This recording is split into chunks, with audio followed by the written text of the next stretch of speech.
બંને ભાઈઓએ પાઉં ધોયા અને પછી ભીતર શ્રી ઠાકોરજીની સન્મુખ ચોકી પર ફૂલ સજાવી દીધા. તે સમયે અચ્યુતદાસજી, રામદાસજી, કુંભનદાસજી, વિષ્ણુદાસ છીપા અન્ય સેવકો આ સુંદર દ્રશ્ય જોઈ મનમાં પ્રસન્ન થઈ ગયા. શ્રી વિઠ્ઠલનાથજી હાથ જોડી શ્રીનાથજીની દાહિની ઓર ઊભા રહી ગયા. મુખ પર મુસ્કાન હતી, નેત્રમાં ચપલતા, અને શ્રીનાથજીને સંબોધન કરીને કહેવા લાગ્યા, હે કૃપાલુ, આ ફૂલ દાऊ भैया लाव्या छे. दाऊ मेरे बड़े भैया है. आपके बड़े भैया का नाम भी दाऊ ही है ना.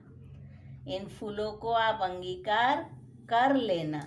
अभी हम छोटे हैं तो आपकी इतनी ही सेवा कर सकते हैं.